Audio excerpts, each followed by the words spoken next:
Hi guys, நம்ம இன்றைக்கி ட்ரெடிஷ்னலான ஸ்டைலில் ரொம்பவே டேஸ்டியான வெண்டைக்காய் மோர் குழம்பு ரெசிபி தாங்க பார்க்க போகிறோம். இது ரொம்பவே டேஸ்டியாக இருக்கும்.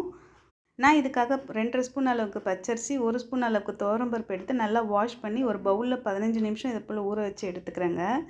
இதை அப்படியே ஒரு மிக்ஸி ஜாருக்கு ட்ரான்ஸ்ஃபர் பண்ணிவிட்டு அதோட 1/4 கப் அளவுக்கு துருவிய தேங்காய், 2 பச்சை மிளகாய், ஒரு பெரிய துண்டு இஞ்சி சின்ன சின்னதாக நறுக்கி சேர்த்துட்டு 1 ஸ்பூன் அளவுக்கு சீரகம், 1/2 ஸ்பூன் அளவுக்கு மஞ்சள் தூள், 1/2 ஸ்பூன் அளவுக்கு கல்லுப்பு சேர்த்து இதே தண்ணியை சேர்த்து நல்லா இதை பேஸ்ட்டாக அரைச்சி எடுத்துக்கிறேங்க. இப்போது இன்றைக்கி இந்த மோர் குழம்பு செய்கிறதுக்காக நான் தயிரை நல்லா 1/2 கப் அளவுக்கு திக்காக எடுத்து வச்சுருக்கேங்க.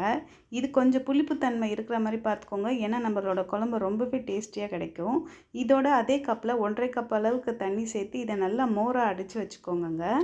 இப்போது ஸ்டவ்வில் இது போல் ஒரு மண் சட்டி இல்லை அடிகனமான பாத்திரம் வச்சு அதில் 1 ஸ்பூன் அளவுக்கு தேங்காய் எண்ணெய் சேர்த்து இது போல் தேவையான அளவுக்கு வெண்டைக்காய் கொஞ்சம் பெருசாக கட் பண்ணி போட்டு நல்லா 80% இதை நல்லா வெந்து வர மாதிரி ஒரு 8 நிமிஷம் நல்லா மீடியம் ஃப்ளேமில் குக் பண்ணி எடுத்துக்கோங்க.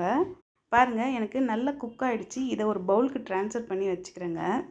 இப்போது அதே சட்டியை ஸ்டவ்வில் வச்சுட்டு ஸ்டவ் ஆன் பண்ணாமல் நம்ம மிக்ஸி ஜாரில் அடித்து வச்சுருந்தோம் இல்லைங்களா, அந்த தண்ணியான மோர் அதை இப்போ சேர்த்துட்டு அதோடு நம்ம அரைச்சி வச்சுருந்த துவரம்பருப்பு தேங்காய் பேஸ்ட்டையும் ஆட் பண்ணிவிட்டு நல்லா கட்டி இல்லாமல் எல்லாத்தையும் ஒன்றா மிக்ஸ் பண்ணிக்கோங்க.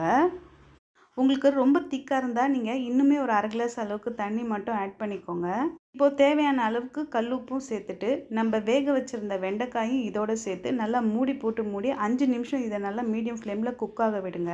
பாருங்கள், எல்லாமே சேர்ந்து நல்லா திக்கான கன்சிஸ்டன்சி வந்துருச்சு. வெண்டைக்காயும் நல்லா குக் ஆகிடுச்சிங்க.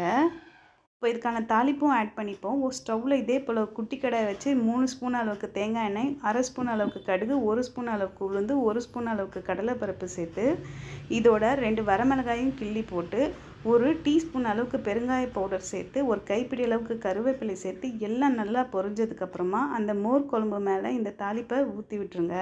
அந்த மோர் குழம்போட வாசமும் இந்த தாளிப்போட வாசமும் சேர்ந்து இந்த மோர் குழம்பு ரொம்பவே ஃப்ளேவரோட அட்டகாசமாக வந்திருக்குங்க.